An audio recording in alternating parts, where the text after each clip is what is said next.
وسلم دائما أبدا على حبيب. Sekitar 39 tahun yang lalu, tepatnya pada tahun 1985,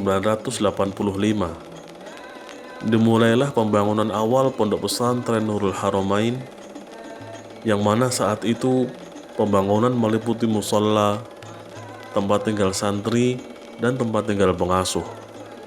Dengan biaya pembangunan awal sekitar 58 juta rupiah yang langsung dikirim oleh Abuya Al-Maliki.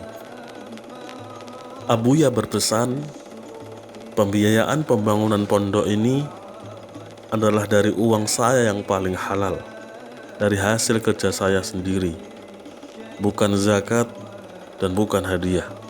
Saya akan kirim uang sebisa saya, biarpun 1 juta setiap bulannya. Yang terpenting, tidak minta-minta kepada orang lain. Sampai kapan selesainya? Wallahu a'lam. Pada tahun 1987,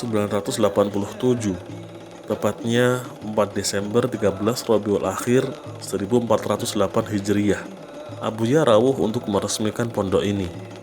Di saat itu, Abina sayu-sayu mendengar Abuya berdoa, di mana sekarang kita menjadi saksi dari terkabulnya doa tersebut. Allahumma ja'al hadal ma'had markazan lidakwah.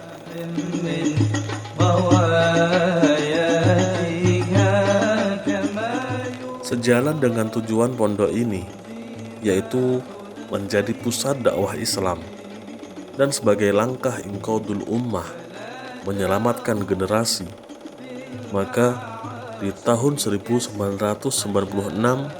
mulailah merintis lembaga pendidikan yang kemudian resmi dibuka 1 tahun setelahnya.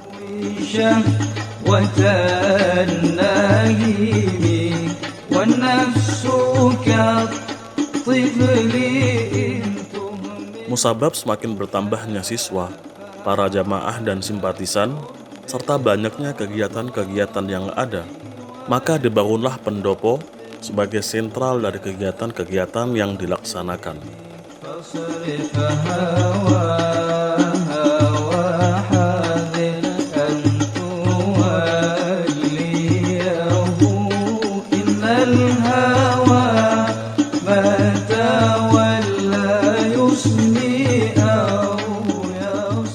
Merespon dari permintaan wali santri yang menginginkan putra-putrinya tetap dalam lingkungan yang positif, syarat dengan nilai-nilai keislaman, dan senantiasa dalam bimbingan warabbi, maka di tahun 2005 LPI Nurul Haramain membuka jenjang sekolah menengah pertama, dan pada tahun 2012 didirikanlah Pondok Pesantren Putra khusus jenjang SMP yang diberi nama Islamic Boarding School Rusda.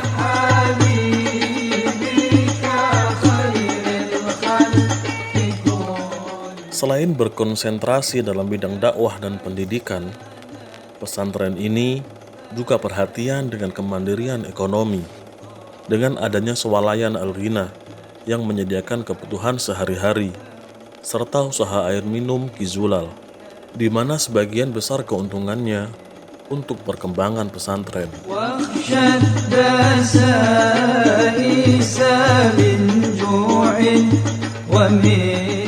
Berdasar dengan keikhlasan, keberkahan itu semakin nampak, gelombang pergerakan semakin membesar, dan radius penyebarannya semakin meluas.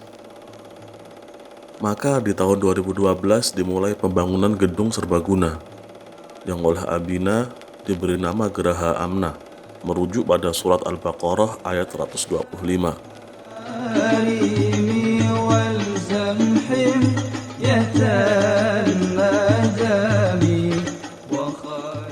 Di tahun 2013 dibangunlah Masjid Al-Mukhlisin, wakaf dari seorang donatur yang menginginkan membangun masjid di lingkungan pendidikan. Layaknya di Masjidil Haram, yang pembangunannya tidak berhenti berkembang. Begitu juga dengan pondok pesantren ini.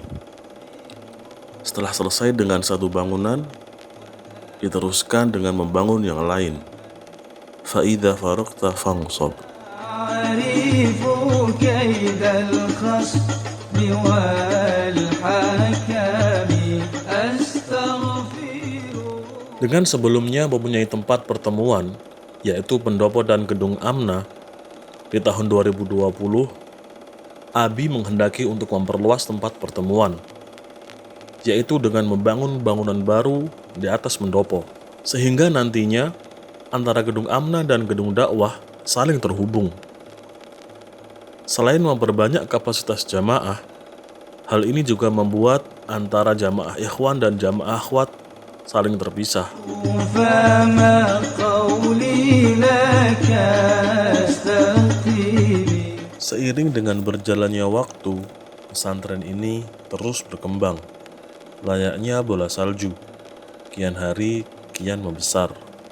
Semuanya berkat dari keikhlasan serta keberkahan Abuya. Maka sebagai bentuk penghormatan kepada Abuya, serta memperlihatkan tapak tilas beliau, dibangunlah Villa Masya Allah yang resmi dibuka pada saat Multaqa As-Sofwah ke-31 oleh utusan Abuya Ahmad dan Syekh Muhammad Amin Ashinkiti. Bismillahirrahmanirrahim. Ajib.